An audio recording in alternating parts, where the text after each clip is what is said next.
Yeah, that's what the weatherman said it was going to be, and, well, we don't want him to win now, do we? No, I want it to be 25. Barbara wanted 26 this morning. Yeah, not often he gets it right, but maybe today. We'll give him his flowers for that. It is Tuesday, November 29th, and, well, let me do this. Galaxy 107fm.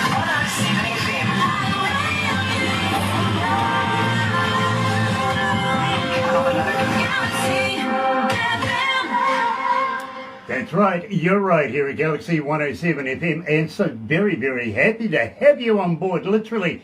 If you're going to watch this a little later on over there on YouTube, you know what to do, right? No, you do, seriously. Sub, thumb, bell, bingo. Bell notifications where we have important people, much like, of course, our guest today from Black Whiskey, and believe me, I want to give a shout out too to Curtain Call Records. I really do. Some absolutely fantastic stuff come out of there. And of course, we're talking about Will Clayford is joining us, coming from Brisbane. Yeah, so believe me, that's why you need notifications. You do. Thummy, get go. You know, just epileptic with that. Just, yeah, like us a lot. Subscribe. Become part of the family, and we welcome you into the family. We call it the noise here at Galaxy, simply because it is simply growing exponentially. It's getting louder every day. It really, really is. So get on board the train, literally. In the meantime, let me tell you how happy we are to be in association with Rise Up TV, Big Records, Sony Music, The Orchard, here with Galaxy. Another indie artist interview brought to you by Galaxy 107fm in association with Rise Up TV, Big Record and Sony Music The Orchard. So okay, without further ado, let's kick the mule in the donkey and give it the guts. It is Black Whiskey. Here's Rebel.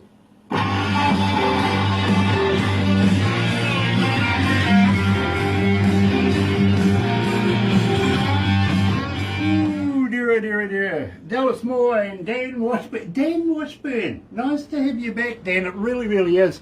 By the way, got the revised version of the Christmas track too. We've entered it into the Christmas tracks. Thank you very much. Also, thanks to Steve Ballore as well. Franco is back. Nice to have you back, Franco. It really, really is. And Korodawi. Kia ora, Koro. Nice to have you back, my friend. It really, really is. Also, Terry Van Cannon. Terry Van Cannon is absolutely a gem when it comes to slide steel, coming out of North Carolina. He's a master at it. He really is. And today we're talking to Will Clayfield coming out of Brisbane. And believe me, it's not often that we talk to an Australian. It really isn't. But there's been a few of them just lately. It's fantastic that we're getting across the ditch. It really is. Well, welcome to Galaxy. Thank you for having me. Glad to be here. Oh, mate, it really is a pleasure. It really is, because I'm loving the sound. I'm loving the feel of the band.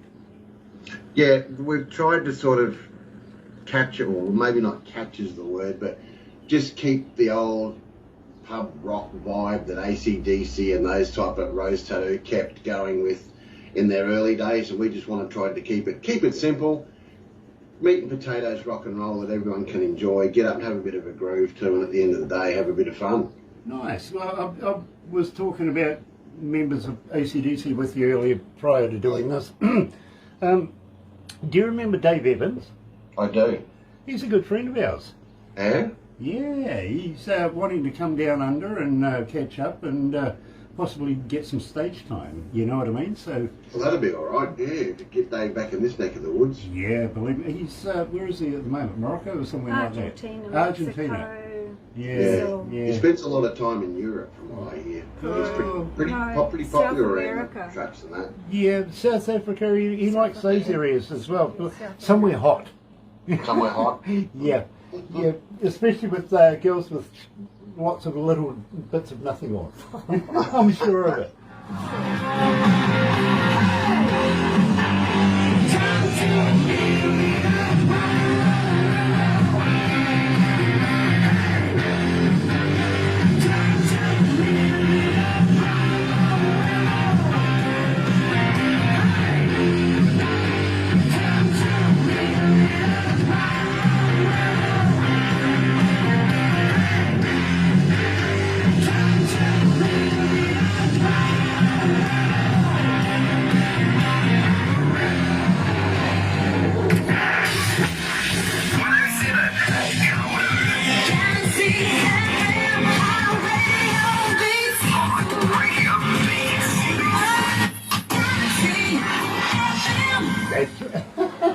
you know something? My mic's not working too well. Let's get that, one of those connections, I think. Nice to have everybody along, and believe me, today I'm talking to Will from the band, of course, Black Whiskey, and coming out of Brisbane. Now, Will, welcome to Galaxy. Thank you for having me. It is an absolute pleasure. Now, Will, let's kick it right in the chops straight away. Black Whiskey, where did the name come from? It's something that Alan came up with, our singer.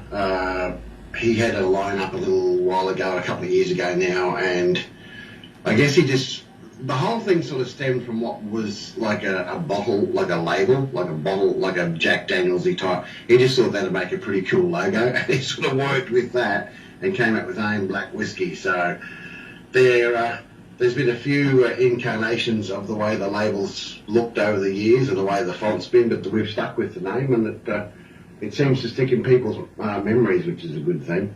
Well, I got to be honest with you, I don't know about you, but number 7 is my favourite drop. Let's go. We might have something in common there. We might. Kerry Herrick's joining us. Nice to have you on board, Kerry. It really, really is. And Merry Christmas, Happy New Year to everybody that's watching right now. If I don't catch up with you before the festives, please stay safe. Drink, fight nice, don't drive. Literally, take a cab or an Uber. Literally, try an Uber. Now, we started off, and let's run down this. The band consists of Alan Goodluck, he's on vocals, Dan Coates guitars. We're talking to Will Clayfield right now, he's on bass, and Mark Gronfers on drums. Now, how did you guys get together? Good question, actually. I was in Black Whiskey a few years ago, prior to 2018. And we did a few shows and that sort of thing, but then I'd moved a considerable distance from where the band was rehearsing, and it was just taking up so much time with the commute backwards and forward. I lived at Bribie, which is quite a few hours from Kenmore, which is over on the southwest side of Brisbane, and I just said, look guys, I've got to step back and just give it a miss for a bit, and I did that for a couple of years. I was in another local band in Bribie. The lineup that Black Whiskey had at the time sort of parted ways. I left the band that I was in at Bribie, and I got a call from Alan like about 24 hours later, and I was like, "Ooh, okay, what's happening?" He goes, "Let's put the band, the old Blues Brothers, let's put the band back together again." So we did, and we got the lineup that we've got now, and we've been that way ever since. I think we were together for maybe 5 weeks in 2018 rehearsing, and our first show as this lineup was opening for Striper.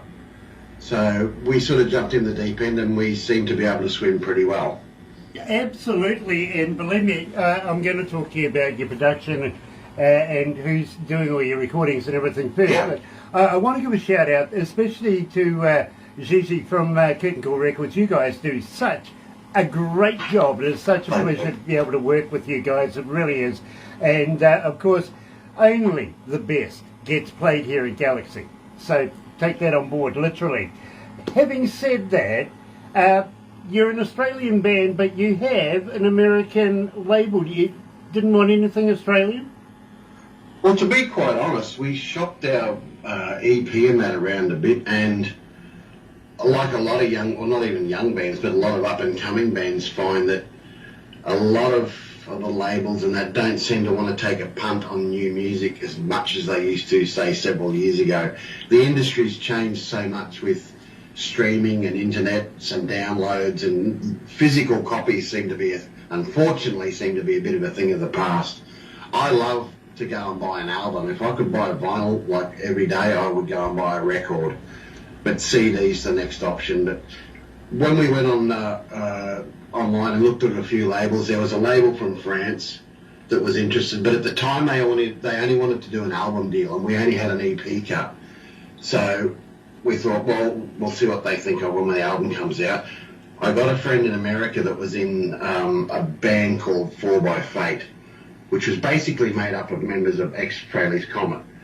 And Pat said, get in touch with this label that he's with and just shop them your wares. And that's what we did.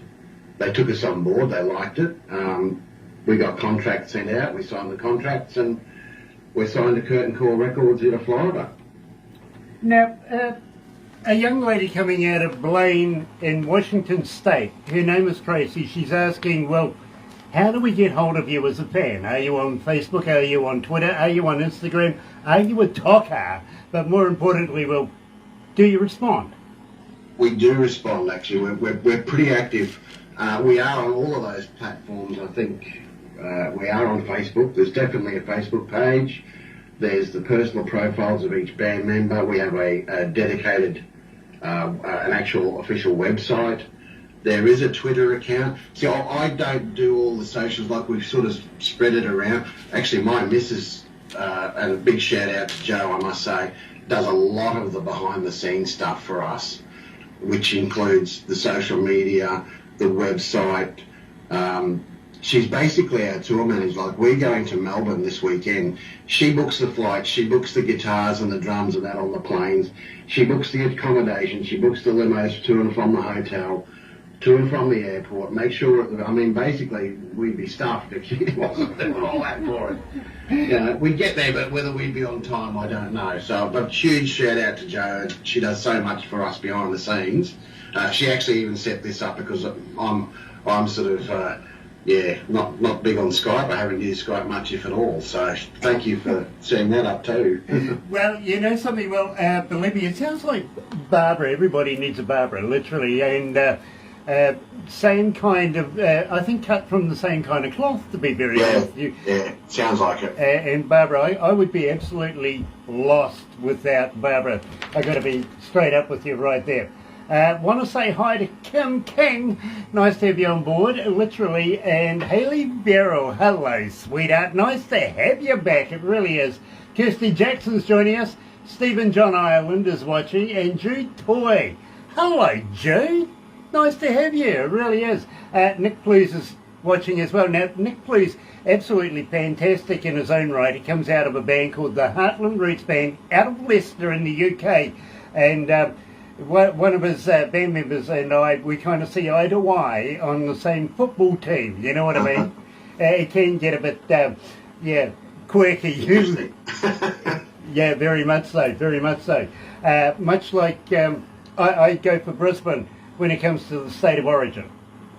Okay, yeah. I'm a big... I pretty much, I'm not a big follower of league. Joe, my missus is, so I go for Brisbane regardless.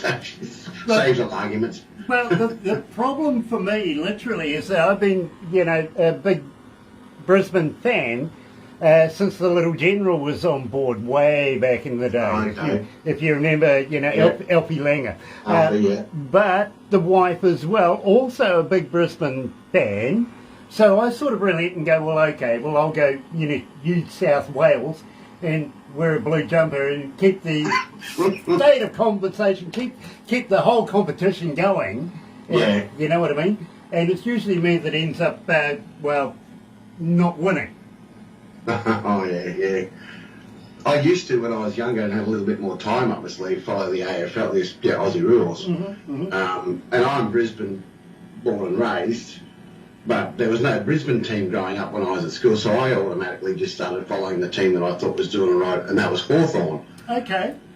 So I'm still a bit of a Hawthorn fan, even though I don't get to watch too much of it, but everyone sort of bags it out because now there's a Brisbane Lions team. Well, I remember when it was the Brisbane Bears. I went to see a couple of Brisbane Bears games, and good old Warwick Kappa was in the team, and so that's going back a few years, but I've always been a bit of a Hawthorn follower in the AFL. Okay. Actually, it was VFL when I started watching it.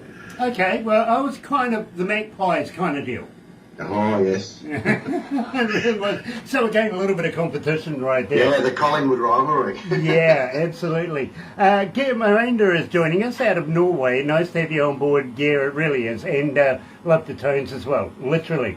By the way, I got to let you know, Geir, that Geir Miranda out of Norway, he's with a band, he manages the band Viking Queen. Now, you would be familiar with Lord of the Rings, right?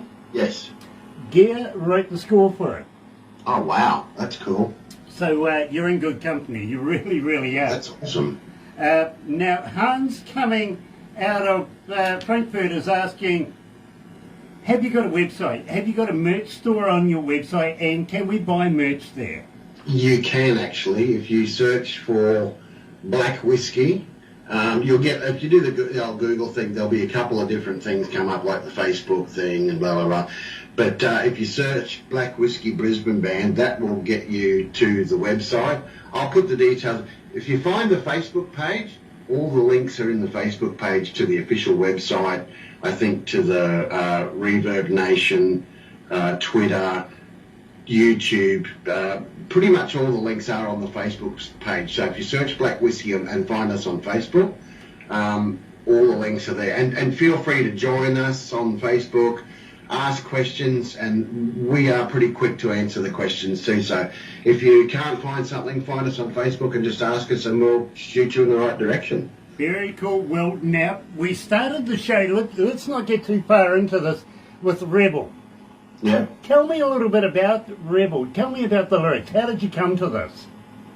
It's sort of a fantasy homage to the rock and roll lifestyle. You know, I drink whiskey, blah blah. It's every cliche that you can associate with being in a rock band, basically. So we strung all that together, came up with a bit of a riff for it. We were sort of going for a bit of a rose tattoo vibe with that one. It's a little bit slower. It's a little bit sort of, without not sleazy, but it's a little bit more Aerosmithy in the way that it flows. And I actually said that I actually could picture Andrew Anderson singing that song, which I was, pretty cool about. But yeah, it's just an homage to sort of the cliched rock and roll lifestyle that everyone sort of thinks that's how it is, and 9 times out of 10 that's how it isn't. Well, I gotta be honest with you. I play you in my car. I think it's music to drive fast to be honest with you. And I do love to drive fast as well.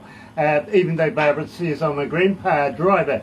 Yes, on public roads, but you get me off-road, and believe me, we're in between 3 major cities in a little town that is surrounded by forestry, literally, and I know where the fire breaks and the keys to the fire breaks are, so I go a little wild, you know what I mean? And I got a kick-ass stereo in my car as well, so believe me.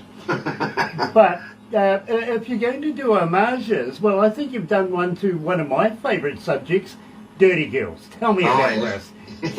Come on, give me the skinny on this one. Another bit of a tongue-in-cheek song. That's all Alan's. I will say, that's all Alan's.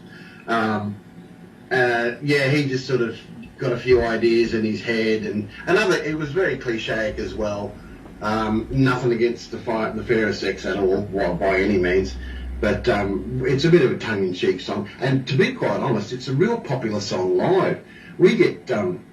We've actually had female fans in the audience jump up and actually sing the chorus with Alan when we're on stage, which is a bit of a hoot. So yeah, it wasn't one that was meant to be sort of mainstream. We didn't think it would actually get any airplay with the titles and the content, but live goes down a treat. It's awesome. Well, I got to be honest with you, we do have you in a number of our shows, and well, we structure our shows literally on the amount of requests and the artist, the song, production, put it all together and hand construct every show. So believe me, Dirty Girls is right up there. It's getting asked for. It really, really is. So that's awesome. That's great. Without further ado, right here at Galaxy, here is Black Whiskey and Dirty Girls.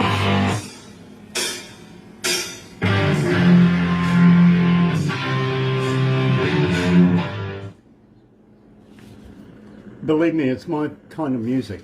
Yeah. It's not overproduced. It's not hectic. It's simple rock. That's what we like. Okay. I like the rose tattoos and the early AC/DCs, and like I'm into other bands too. Don't get me wrong, like Iron Maiden, and that's quite technical because I'm a big Steve Harris fan as a bass player. But the simpler that you keep it, the more you can do with it on stage. I find if you've got to stand, I've seen a lot of bands that are very technical that can't put on much of a show because they're too busy paying attention to what they're doing. I'd rather make a couple of little mistakes and be dicking around and jumping around like an idiot on stage than just standing there and being a big Kiss fan from the 70s on. it was a visual experience and not just an audio experience. So that stuck with me like right through my involvement with music. Is you're there with the set. You want to be able to see something as well as hear it. So that's sort of. I mean, we don't get all flashy and glammy on stage and that sort of thing, but we try not to do sort of the old faded jeans, sneakers, and a tank top type thing. So you're not wearing the 2-inch heel boots anymore? No, that went away in '86. Yeah, actually, I think Gary Glitter killed that one way back in the. But my first big band in Brisbane was in 1985, and it was called Vice. Okay. And again, we were 6 weeks into rehearsals before we actually went on tour. Okay. And we went to a place, and you made another. We were in Sydney, and we played at the Coogee Bay Hotel. The venue is called Salinas. Yep. And we had 1,000 people turn up for our first Easter show in '85. Is it still going? No, unfortunately, sadly, and it was an awesome venue. Yeah.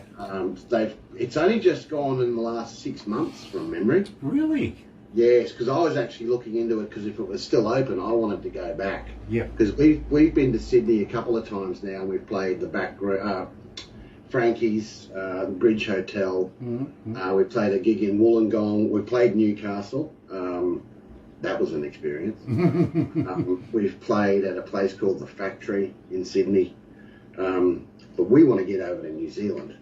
Yes, you do. Because I actually started looking into that before COVID hit, and there was a couple of places like there was the Ding Dong Lounge and a few other little venues around North and South Islands. And I thought, it's not that far to go, and if they want us, we'll come. So it's finding these things. You've got to find out, is there a market for us? That's what we're investigating. Apparently there is in Japan, so we're already looking into that, organising a week's tour of Japan. Well, I'm going to cut you off there, because Sure. we're just going to go back on the air. Okay, my bro? Yep.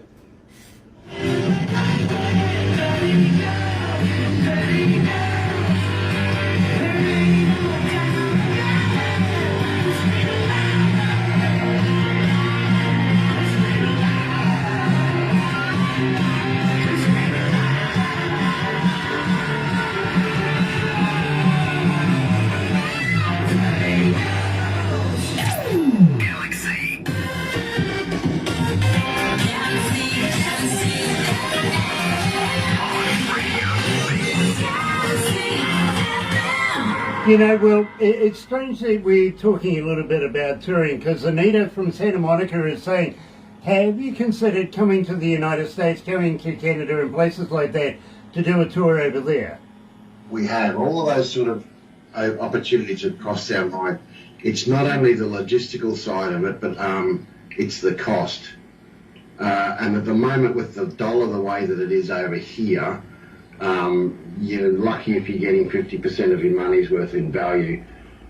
Touring America is not as easy as one would think. There's a lot of hoops to jump through to be legally allowed to do it.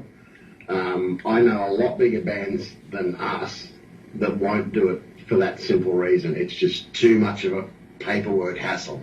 I would love to, and our label's over there.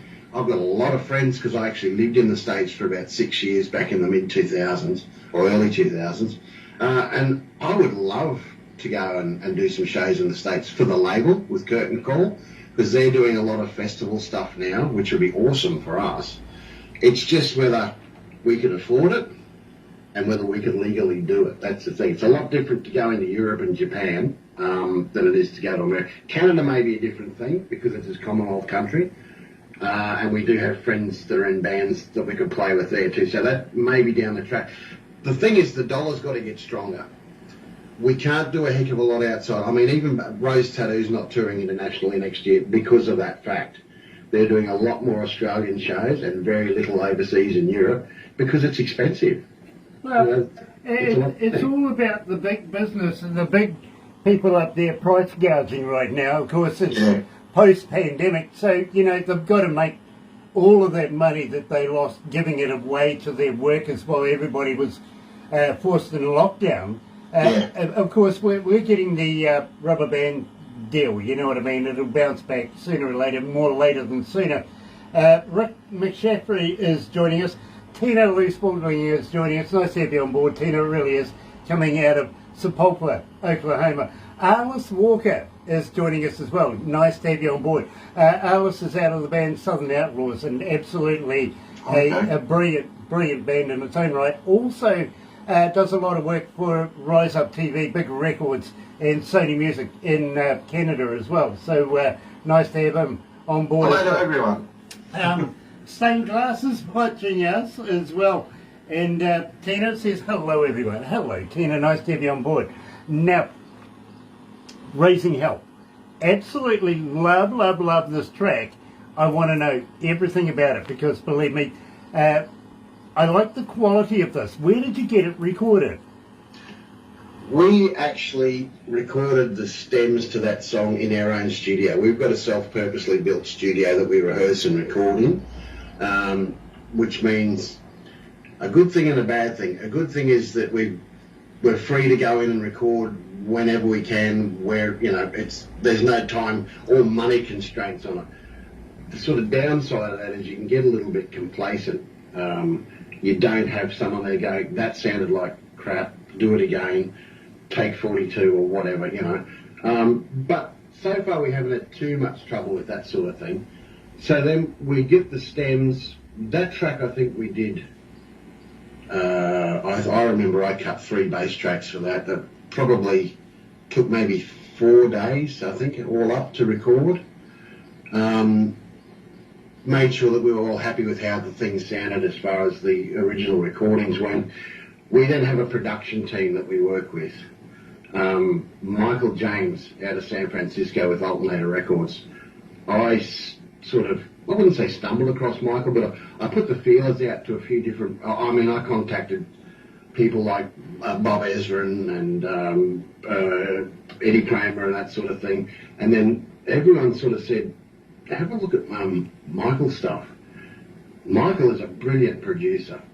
He's sort of our Bob Ezrin. He'll suggest things to make the track richer or more ambient or add atmospherics to it just to tie in the entire theme of the song.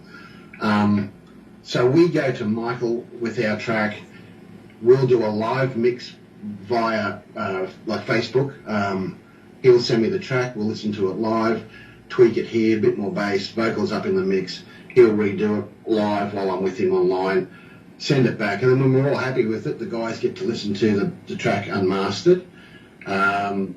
Once we're happy with the track to be mastered, it then goes to Dave Donnelly from DNA Mastering in Los Angeles. Dave is a Grammy Award-winning masterer and an engineer. He's a brilliant guy, lovely guy to work with too, and he really surprisingly really likes working with us, which is a good thing. He does bands like Aerosmith, Motley Crue, L7, huge list. He's just done, I think it's the 35th anniversary re-release of Alan Parsons' Eye in the Sky. Got a Grammy for that. He's one of the coordinators of the Grammy show. Great team that we've got, really easy going, and he'll have that mastered and back to us in 24 hours. And then it goes out to curtain call, and then we'll organise a release for it. So, that's absolutely fantastic. I love the whole process of that. I really do. Got to let you know, a friend of ours is also a Grammy selector. His name is Thornell Jones Jr. You never know, they might know each other. they probably do. Yeah. I'd say it's a very sort of, it's like a few of the producers that I'd mentioned, Michael knows. And just a funny side story to that. We got another track recorded, and we thought, this is before we went back to Michael to do the entire album. And the band as a collective, we sent a track off to Kevin Shirley, who everyone knows is he's a producer for Joe Bonamassa, Jimmy Barnes, he's Iron Maiden's man. So he had 3 cracks at it. We weren't happy with it, and I sacked him as a producer. And we went back to Michael, and we've been happy ever since. I'd stay, unless something unforeseen happens, we'll stick with the same production team that we've had so much success with. Ricky Ray Heinzman is joining us as well. Music that I call literally music to drive fast to. Here is Black Whiskey and Raising Hell.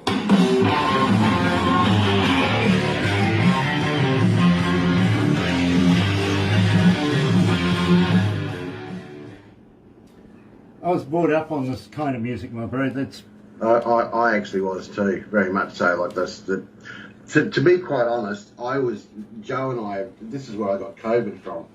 They have a cruise that goes out of Sydney every 12 months called Rock the Boat. okay. And the artist last year was the Angels, Chocolate Starfish. The Angels. I used to know them when they were in college. Yeah, and the headline act that I got to know quite was Susie Quattro. Well, Susie was on it again this year, and lo and behold, we bumped into each other and we sort of rekindled our friendship. If you haven't seen them, or if they get over to New Zealand at any point, go and see a band called Chocolate Starfish live. Okay. They are incredible entertainers. Adam Thompson, the front man, beautiful human being and an incredibly talented front man and singer. They're actually going out on tour next year again to do. They're doing an homage to the Bat Out of Hell album, Meatloaf. Right. So they do it from start to finish, the entire album, and then they'll put a few of their songs in it. They did the same thing with Bohemian Rhapsody soundtrack. So it was all Queens, and it was brilliant, absolutely brilliant. But yeah, unfortunately, that's where I picked up the dreaded C virus. Was on myself and 400 other people. Yeah. Believe me, it's a good place to catch one. Would be on a bloody cruise, that's for sure. And we took so much, all the precautions, all the masks, all the gloves, disinfected from roof to freaking floor. I said to the missus, it only takes that one time where we don't get in a lift and use a set of stairs and you grab the handrail and you're done. Yep. Just don't know, Exactly. I know exactly what you're saying. But I ask everybody this question. So, you're not a vegan, are you? No, You're not. You're a meatologist like me? that's correct. Right. Because, have you ever tried a vegan sausage? I've tried what they call fakin'. Was it made of real vegans?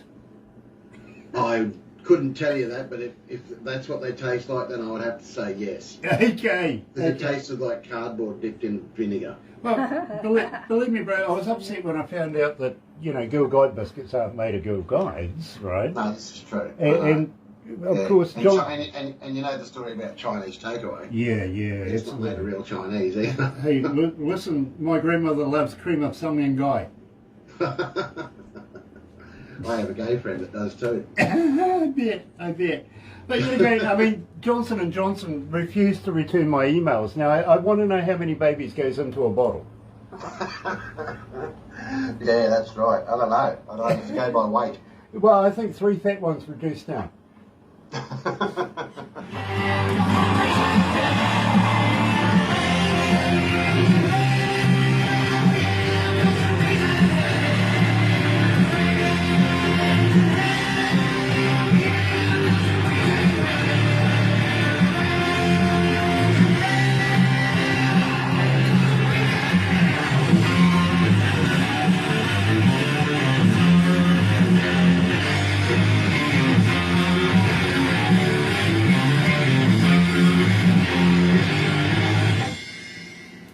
I remember the days of long hair and doing all of that. I really, really do. Let's get this in.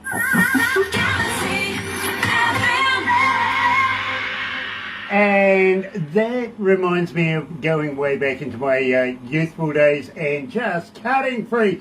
Love that kind of music. I really, really do. It's a bit of me and something I call music to drive fast to. Now, I got to be honest with you. Well, the very first song I ever heard of Black Whiskey was Wild and Free. Now, I want to talk about that in a minute, but first of all, a young man coming out, a young lady, Maria, coming out of Kavala in Greece is asking, how, if you've come out the other side of COVID, the pandemic itself, I know everybody was sort of, writing more and recording more, and of course you weren't doing any stage stuff like that. So at the other end of that, was there a silver lining? Have you got a new album out of the whole deal? We did. We got some extra tracks written. There was a period there with the lockdowns. I think it had to be 5 or 6 weeks that we actually couldn't even get in the same room with each other. It may have been longer actually, but Dan I was doing some twiddling around. Alan was writing some lyrics, and we came up with the rest of the album. We got leftover tracks, which is a good thing. It's always good to have leftover tracks for something that might come down the road.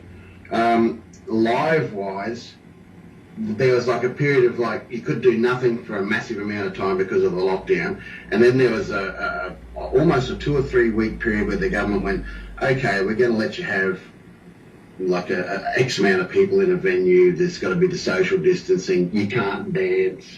So they went with that for a couple of weeks. We did a show in there. We sold that show out. Then all of a sudden, back in lockdown. And then when that lockdown finished, we put on another 2 shows and sold both of those 2 shows out. And they were shows that we promoted and put on ourselves. So that was a silver lining, that people still wanted to get out. And obviously with the amount of time people spent, locked inside 4 walls, basically, just to get out. But there was a lot of apprehension in people too with ticket purchases. It was like, if I buy a ticket now to a show that's on in 2 weeks' time, is that show still going to go ahead? And there's still that sort of, bit of hesitation there. A lot of on-the-night sales and a lot of 24-hour prior sales for tickets and that sort of thing. So people are still very wary as to whether, it's settled down a bit now. But, back when it first sort of opened up again, we were thinking, oh, we've only sold half a dozen tickets and that, but on the night, bang, they all went. So people just were waiting till the last minute to see if shows were going to go ahead. The downside of that was certain venues that had reopened were putting huge, fees, basically, on the use of their venues. They were charging bands ridiculous amounts of money for the sort of venue that it was, and size-wise. And there were to be like ticket sale number guarantees, 24. Like they could go 48 hours prior to your show, and if you hadn't sold X amount of tickets, they'll pull it, and they'll put something else on, like a dance or So, which was very unfair to bands, especially coming out of the pandemic where people were still so, I don't know, a bit apprehensive. Don't know if we'll go to that. And then on the night, okay, let's go because it's still on. They weren't giving you that sort of reprieve to wait and see if people were buying tickets actually on the night. We found that people did that a lot. Yep. Just to get out and about. Absolutely. I fully understand where you're coming from, Will.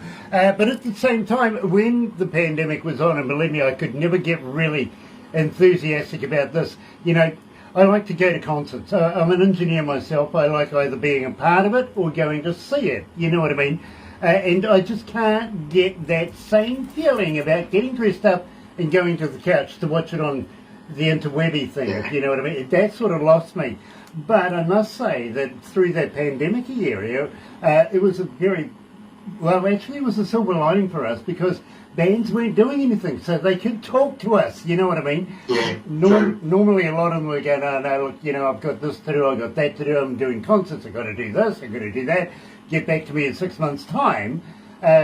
Believe me, when that was happening, is see you tomorrow, And, it was an absolute fantastic time because we got to meet so many new artists. And believe me, well, I've got to let you know that we're in every English-speaking country around the world right now. So, and I'll give you some stats as we go through this. In the meantime, I want to say hi to Chris Andreas coming out of Vancouver. Nice to have you on board, Chris. It really, really is. And, Will, you don't upset that guy. He throws knives.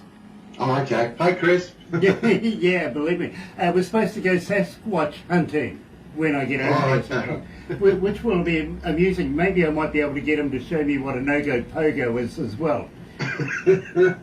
Apparently it is a creature. A mythical creature, but apparently coming out of Kelowna, somewhere in British Columbia, they have this snaky thing like Nessie. Oh, okay. And they've called it a no-go pogo. I thought it was just something weird that you jumped on like you used to. Yeah, that's what I was thinking. Hang on a minute, then you jump down the street. No, apparently they're very, very, Kelowna. Yeah, Kelowna, they've got a place, Rattlesnake Island or something in one of their rivers. It's got a pogo. A no-go, pogo. Jan Paulson is joining us, coming out of Norway as well. Nice to have you on board, Jan. Now, having said that, I want to talk about Wild and Free because it was the very first song that I ever heard of you guys. And I've got to let you know, we only play the best music here at Galaxy. We really, really do.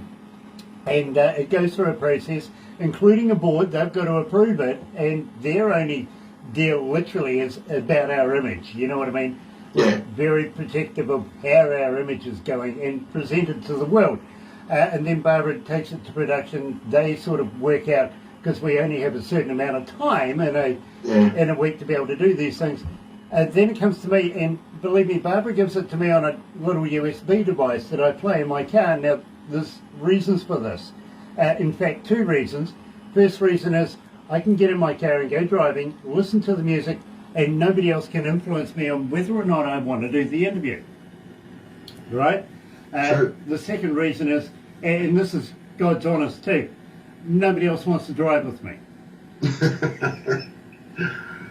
It is very, very true. So, when I heard this track, and believe me, I was going through a nice little off-roady deal at the time, and pulled up very picturesque. It really, really is. Nice little gully that you can look down through. And I turned this up, had listened to it, and thought, you know, I'm liking this, I want to hear it again. So I cracked the cold one, turned up the volume, and listened to Wild and Free. Tell me, what made me do that? Why would I do that? Wild and Free has become what I sort of term as our lightning in a bottle song. Whether we'll have... That was our first single that we worked with Michael and Dave as a production team. The song sort of blossomed from a pretty good song to making a few changes here and there, adding a few little nuances with tambourines. I went back and listened to songs to me that made an impact on my youth, and Rock and Roll All Night was one of them. Hence I put the walking bass line into the chorus, which made a huge difference. And there's the subtle sounds of tambourine in the chorus, which Aerosmith did a lot of. It's actually in Rock and Roll All Night. A lot of bands that you sort of take for granted that don't have that, Bon Jovi's got a lot of it. Just to sort of, I think it sort of enhances people's memories of songs they listened to when they were younger, and that's what we were going for. It's a real sort of feel-good song. It's sort of a bit of an anthem type song. The crowds are starting to chip in with the choruses and that now, because it's a staple in all our shows. Whether we actually get to reproduce that popularity, I mean, when that song came out, it was doing really well. It was actually, there's a local station over here that put that in their playlist, and then it went into rotation, and then they had a top 10, I think it was, every week. It ended at number 8, went to number 4, went to number 1. It was in their top 10. I've got an award for it for 344 days. It's the most requested song in the history of that radio station. You know, So, being pretty cool. Working for a radio station and, you know, also managing a radio station, that is a phenomenal achievement. It really is. You should be very, very proud. That is Very huge. proud. Very proud. There's two points of history in that song. There's that, and there's the fact that it went on a local radio station's charts in Detroit, into their top 25 charts, and I think it took 3 weeks, and we knocked Alice Cooper off number 1. Yeah, but that's not hard though. Oh, now Alice is pretty cool. Yeah, Alice is pretty cool, you know. He does have a black widow and $1 million babe. Literally. In fact, we know Calico very, very well. Alice Beasto. Yeah, literally. So believe me, and I did ask her once too, you know, are you the $1 million babe? She just smiled and says, you figure it out. You know what I mean? But in the meantime, back to the music here is, well, you know, something that I find absolutely fascinating. I love this track, Wild and Free. Here's Black Whiskey.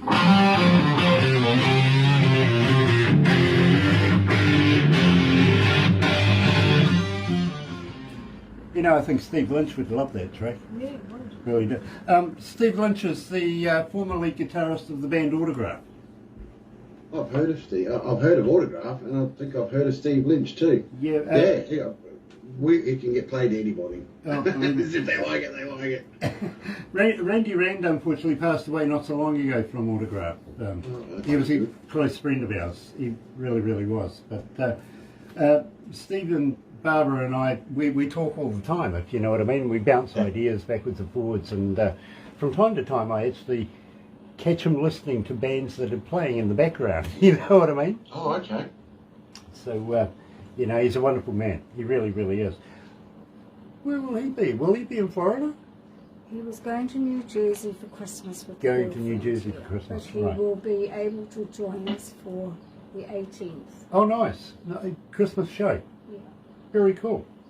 He's going to be joining us, I've just been told, for the Christmas show. Oh, okay, cool.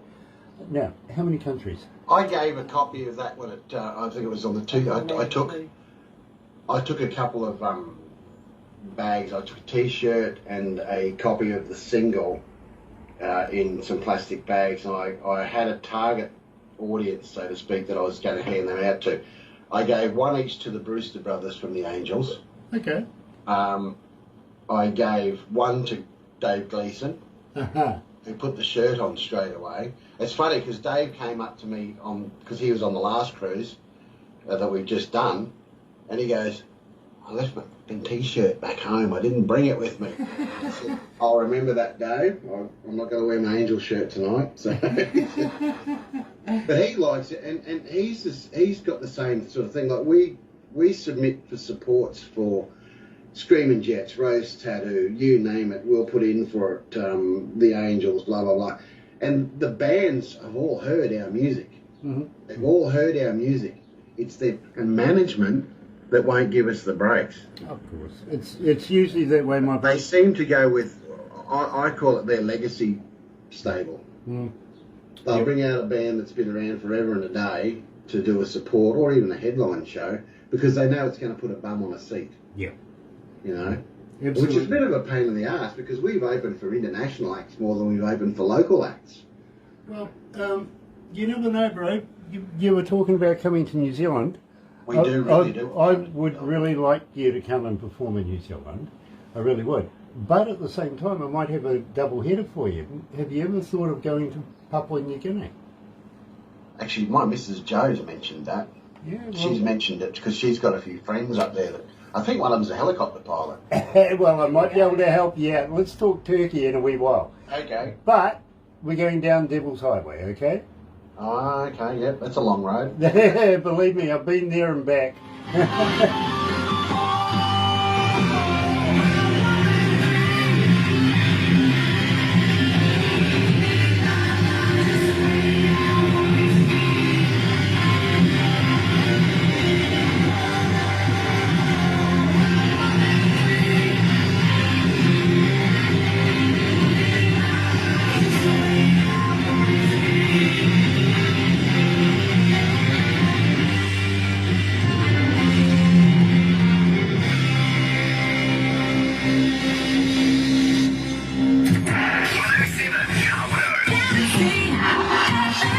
That's right, you're right here at Galaxy 107 FM. Georgie Freddy, one of my favourite dirty lovers, is joining us. Nice to have you on board, Georgie. It really is. Now, I got to be honest with you, this particular track, Down Devil's Highway, is being played more and more and more and more and more through my breakfast show. I'm finding that I can't get away from it, and believe me, the breakfast show primarily is made up from requests from people on artists and particular tracks. You know what I mean? Production and I get together mainly about 2 o'clock in the morning to be able to put this together so it's ready for 6 o'clock, and it goes all the way through until 10. So it's a very involved process. Now, lots and lots and lots of requests are coming in right now for Down Devil's Highway. So I think it would be remiss of me if I didn't say, give me the skinny, tell me all about this track. That's our newest one for a start. We just sort of put our heads together and sort of came up with scenarios like My idea was you're in a big American open top, flying down an old dirt road, sitting in the back, guys playing guitars, and it's just carefree, and then all of a sudden it's just the whole thing changes, and it's like, you know, you're on the way to the devil's house and all that sort of thing. And it's got no religious connotations whatsoever. It's just purely, you know, a fantasy type thing. But yeah, it was just like jumping in the car and going bat out of hell. And you know, as everyone says, sooner or later you're going to be on Devil's Highway if something goes wrong, or you know, you take the wrong turn. But and it just stemmed from that, and we sort of wanted to give it a bit of an AC/DC / Angelsy type vibe, just to be sort of reminiscent of old songs and that sort of thing. But at the same time, it's our music. So fun song to play, and it's wonderful to hear that people are actually getting behind it, you know. And to be quite honest, and I'll say now, we thank you guys for getting behind and supporting our music, because everyone in the industry knows it is so hard these days to get support and get constant support. That's the thing. You know, we've had a lot of stuff in the past where it's gone, oh, you know, we're going to put you on this big U-Butte FM station in LA. It gets a play, it's gone for the next day. So to have the consistent support like yourself and that sort of thing, it's wonderful to have, and we really appreciate it. Well, let me tell you, 1,700, I'm talking 1,759 requests since we've been playing it, and it is growing exponentially every day. It really is. Wow. So I got to congratulate you there, I really do. Also, at the same time, a lot of people are saying to me they tune in on particular shows, literally, to be able to hear particular bands. And believe me, you're in a number of our shows, literally on a Saturday night as well, and on a Monday night, and including my breakfast show. So you're getting a lot of airplay here with That's fantastic. Thank you so much, and thank you to the people that are getting behind our songs, and it looks like we're doing something right, because they seem to be enjoying it. So there's more to come. Absolutely. So I'm going to ask you about that right after this. But first of all, here, of course, is Black Whiskey and Down Devil's Highway.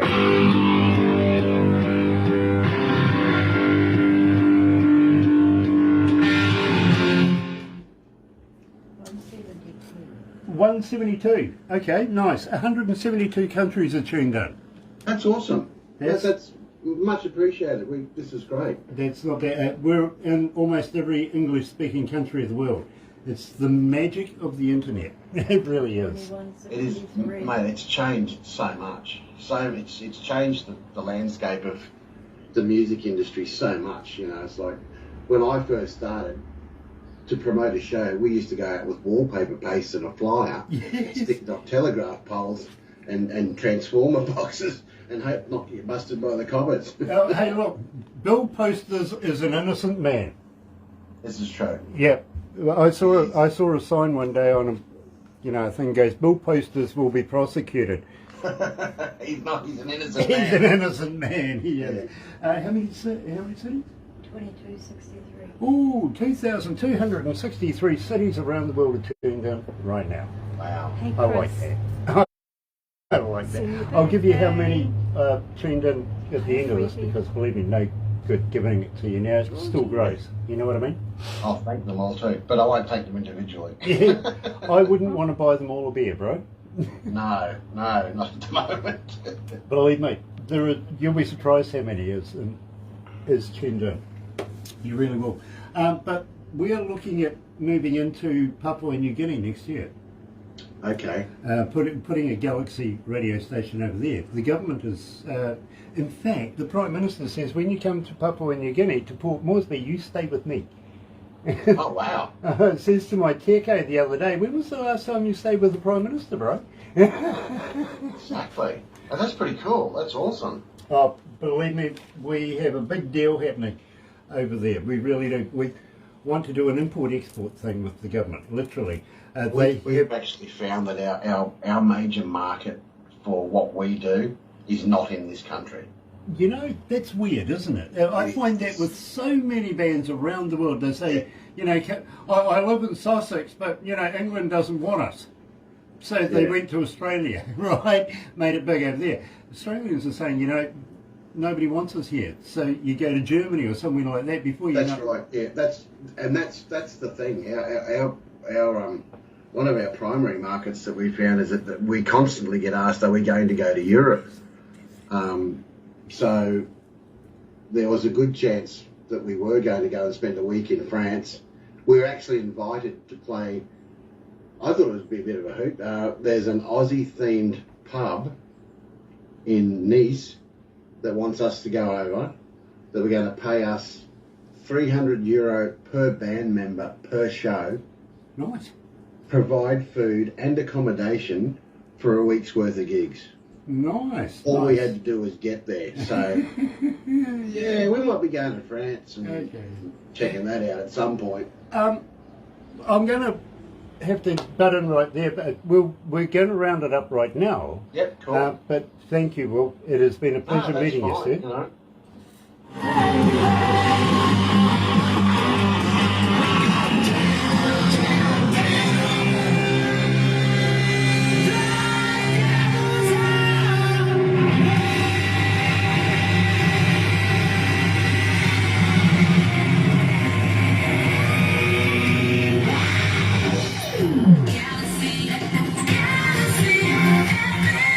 That's right, you're right, here at Galaxy 107 FM, and today we've been joined, of course, by Black Whiskey, and of course by Will from Black Whiskey, who is the bass player, and I think an absolute key to the band. He really, really is.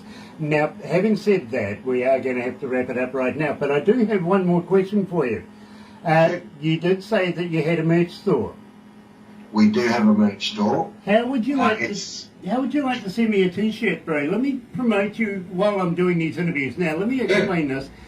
We've had so many artists that say, you know, Grant, while you're doing your interviews, I'm actually on the interwebby thing to find out who you're wearing today. You know what I mean? It's a subliminal thing. It doesn't mean to say I go out of my way to show people, but believe me, it works. It really does. It does. You never know. You might sell a koozie, you might sell a guitar pick, and maybe a shirt or a cap as well. Yeah.